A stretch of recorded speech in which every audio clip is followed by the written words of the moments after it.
Hi, my name is Grant Grotehouse. I'm the ferry pilot mechanic crew chief for Team Chambliss. This is the Zivko Edge 540 V2 flown by Kirby Chambliss. It's similar to Edge 540 V3s and V1s, which have slight differences, but for the most part, all of this will work together. The airplane's powered by a Lycoming AEIO 540, puts out about 300 horsepower. All of it's forward of the firewall. You can see there's a big line that delineates that. Fluid-wise, the only thing up front is oil in the engine. Most of them only carry about 8 quarts. Fuel tanks for the airplane are actually the primary fuel tank for Acro. The filler is right here. The fuel tank is actually located between the firewall and the instrument panel. They're aluminum fuel tanks. Stock fuel tank, I mean, there are variations. We have what we call the big one. It holds 18 gallons. However, Kirby, in his case, when he flies an air show, he's only carrying about 12 to 14 gallons. The aircraft also has wing tanks. They're located between the leading edge and the spar. We're only allowed to use those for fairing just due to limitations with no baffles inside the fuel and it's sloshing around during rolls.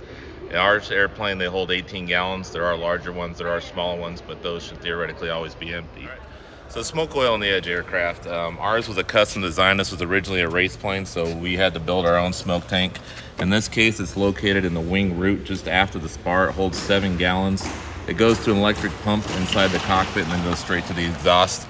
Other Edge aircraft, they may have an aluminum tank located behind the pilot seat, but for the most part, the stock Zivko location is actually right here in the wing root. The aircraft fuselage is all steel tube chromoly built like a race car. It's basically the bottom half down. You can see from the center line underneath the canopy. Above that, the turtle deck, and basically all the body panels are carbon fiber. They're only about 6 layers, so they can be punched through pretty easy. V2 and V1 aircraft, this is fabric. The race planes V3s, they modified that so it's all carbon fiber. To open the canopy, for the most part, this is the stock Zivko canopy latch. Some of the modern V3s have a flush latch where you'll reach in, pull, and open it. But for ours, there's no locks, no latches. It simply lifts up, and then the canopy rolls to the right. There is a catch, which in the event of a rescue, you probably won't be worrying about. To remove the canopy completely, there is a canopy release right here. You just pull that back. They'll usually have copper breakaway wire. However you pull that, it removes the pins and the whole canopy will fall off. So the fuel valve, it's a selector, can select between either wing tank, the center fuselage tank, these are performances, or off. Off is the long end pointing to the left. Again, the fuel tank is right behind the instrument panel, so fuel travels to a valve which is on the back of the firewall from the tank and then forward into the engine bay.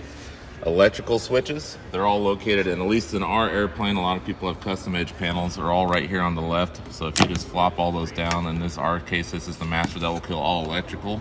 The main thing electrical wise would be the smoke pump running, pumping oil directly into a hot exhaust or in case of an incident of fire. All right, so the seat belts, pretty much all Edge 540 come with hooker harnesses. They're common in aerobatic airplanes. They're what we call a standard military latch, or at least I do. There's 2 latches. They'll be located right across, just under the stomach, kind of right around the pelvis area. All the seat belts hook into these 2 latches. So to get them undone, you just lift up, pop the 2, and the whole harness assembly will fall apart. And then if you need to remove the pilot, in the case of Kirby, the parachute harness straps are all one, so just grab by the harness, out he goes. Rest of the airplane, like I said, in the case of the V2, this is fabric. So the tail, at flying weight, there's only about 60 pounds on the tail with the leverage you have. So in case the airplane ends up upside down, pretty much one person can lift up, throw it over. And if you can't get it over, the tail's tall enough, that'll give you enough room to remove the pilot. Or if you have a vehicle, just throw the tail on top of a vehicle, that'll give you more clearance. Just be careful when removing the pilot. When all the straps come off, all his weight's gonna go straight on his neck. So just make sure you don't drop him on his head. Could cause a neck injury. All right, so if arriving at the aircraft, then we have a fire forward of the firewall and the propeller is stopped. We have a custom cal, but for most Edge 540 aircraft, the intake will be directly below the propeller. That'll get to the fuel servo where all the fuel pumps. Spraying in up here, that's just the cylinders. There's not a whole lot of fuel, but that will travel to the top in case the fuel line's broken, the injection system.